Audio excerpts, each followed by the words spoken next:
Alright, I have spent 1 month with Apple's latest and greatest M4 Pro 16-inch MacBook Pro after using this HP Pavilion 15-inch for 3 years. I know this review is a little bit late, but I've just got this Mac in hopes that I'll get a better editing machine and a better experience on my daily computer in general. So, to start out, I'd like to thank my dad for covering most of the cost of this hefty machine and for funding this, dare I call it, experiment.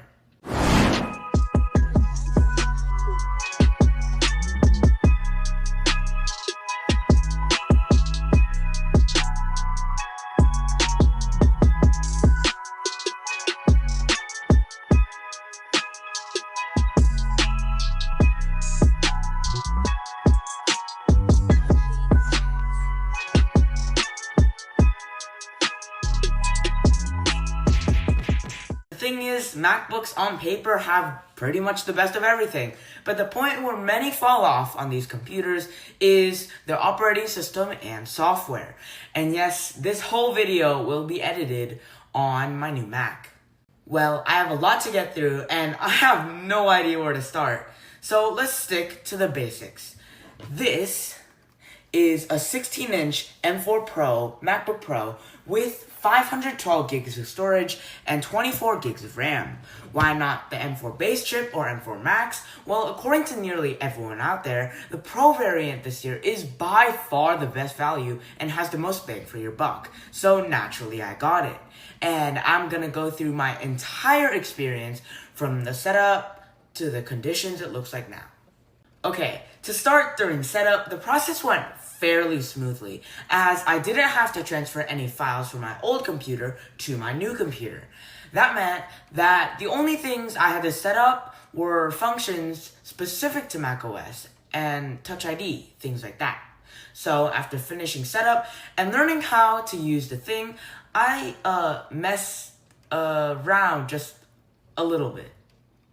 But after that, I took time to get used to the operating system and do things like installing the apps I need, such as Google Chrome, which I much prefer over Safari. Along with that, I also spent time setting up all of my apps and passwords, things like that. And because it is a Mac, it integrates seamlessly with your other Apple devices. So that means my AirPods paired flawlessly, working on a review for these, and that I could experience things like iPhone mirroring in the latest macOS Sequoia 15 update. I'm gonna say that most of it was familiar, but some things like the menu bar confused me. But aside from that, I gotta say I was loving the clean glass look of the OS, even if some say it's not the easiest to navigate. And I guess I shouldn't be surprised, as Apple uses the same effect for iOS. It's a little thing, but it just adds that touch of mwah to your experience. And that's the thing, after testing for such a long time, the biggest things that actually made a big difference were the little things. Little things like how smooth the scrolling is, or how large the trackpad is, or how dynamic the animations seem, or the subtle backlighting of the really nice to type on keyboards, or heck, how soft the hinge closes, that don't change the way you use your computer. They just add to the overall experience. But those little things build up to make a big difference in the way you see and use your computer. But of course, it's not just the little things. There are many different ways that this computer completely changed my experience.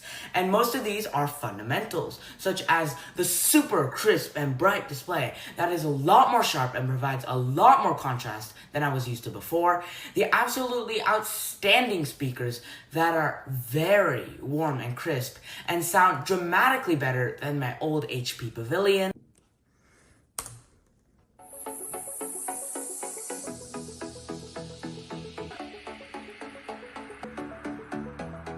How lightning fast the charging is. I got it from 50 to 100% in 45 minutes while using it at 50% brightness the whole time. How it can last me, I'd say, about 1 full day. And how the webcam and speakers went from this to now this. But as mentioned before, the main reason I got this computer was to better help my video editing. And I'd say I took literally around 30% less time constructing my entire 12 minutes video the CES one, go check that out, because of no lag and needing to refresh my website, along with the fact that it literally exported that video in 3 minutes on CapCut. And look at the Geekbench 6 results of this compared to the old 11th gen Intel Core i7 my computer used to have. It literally smokes it not only in the CPU department, but also in the GPU department on Geekbench 6 Metal. It's not just fundamentals though, and some of this stuff is completely new to me, like the convenience of MagSafe and Touch ID, which is a lot faster than needing to unlock with a pin every time.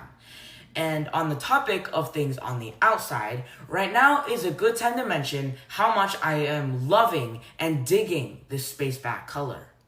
And yes, I do have to mention, over time, it does pick up occasional fingerprints and smudges. But to be honest, the more I look at it, the more I fall in love with it. It is not completely black, which is actually the reason I like it so much. It makes the laptop look super premium. But hey, we all saw this coming. It's not just sunshine and rainbows.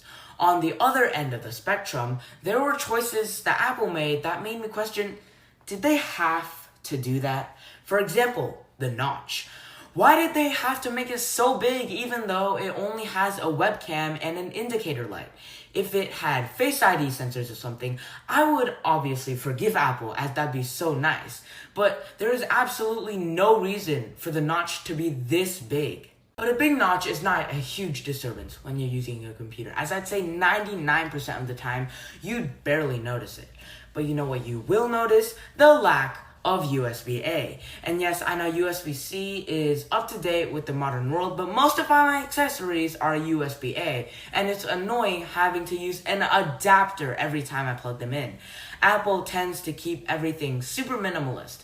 And even though this is the Pro laptop and has an SD card slot and HDMI, they give you everything you need and nothing you don't, which in my case is actually a problem. Along with that, it did take me a while to get used to macOS, such as the trackpad gestures and controls being quite a bit different than I was used to. Things I mentioned earlier, like the menu bar and the different apps, along with Apple ecosystem integration in general, are things I'm completely new to, but by now I've more than got used to the ecosystem. I've also gotten used to and been spoiled by the insane hardware, especially the screen and speakers. Now, when I go back to my old Pavilion, it just isn't the same laptop it used to be. Also though, I encountered something on this computer that was actually a downgrade from my HP, which is the lack of a touchscreen. On the surface, it seemed like a huge drawback at first, but I'm gonna be honest, I didn't use this feature 99% of the time I was using my old HP. Despite that, the 1% of the time that I was using it, I was counting my lucky stars it was there. And there were some things that were downright confusing, like how even on Apple's website, it says that the MacBook Air supports spatial audio with the AirPods 4, but the MacBook Pro doesn't. Or how it doesn't have wide spectrum for audio in meetings, whereas the MacBook Air does. But I am glad that even though the little good things add up a lot, the downsides are also a couple of little things, where the good things about this computer way overpower the bad things. Because the thing is, everything feels so optimized and efficient that even though a touchscreen would have been nice, I feel there is next to no need for it. Even though the notch does invade your screen sometimes, you would barely notice it in any app, as the software is so dang well built around it. And even though the lack of USB-A and pretty different software seem like deal breakers to many, I gotta say, after a month, I have completely gotten used to everything on this computer and forgot about how I used to live my life with my HP. So what are my final thoughts on this experiment? Well, to start, I'm gonna say I will absolutely be completely replacing my HP with it, as all the software and hardware is just so good. And even though the experience isn't perfect, there are many little things that I can easily live with. And my main takeaway with this experience is that many times the biggest things that can make a difference are actually the little things. Even though, as I've said before, the biggest things like the super crisp display and the mind-blowing power of the M4 Pro chip are a really nice improvement. Oh yeah, even though it is insanely powerful, my computer did slow down a bit when I opened too many tabs, but that was like less than 1% of the time I was using it.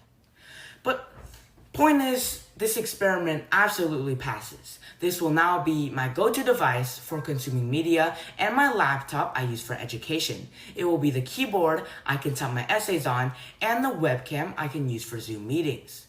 But most of all, it will be the machine that I can edit all of my YouTube videos on. And of course, Apple Intelligence will release in the spring, and I'm hyped to finally see the new Siri. Alex, I'll explain, signing out.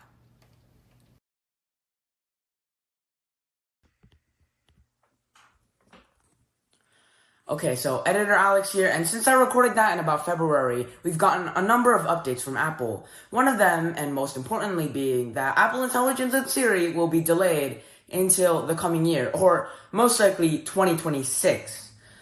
I have a video coming up all about that, and honestly, it's just so disappointing. Like, why am I not even surprised they delayed it yet again? I want to end this video on a high note, though, and this is the Mac, and the editing's been honestly going incredible. Very smooth, very snappy. Alex, I'll explain, truly signing out this time.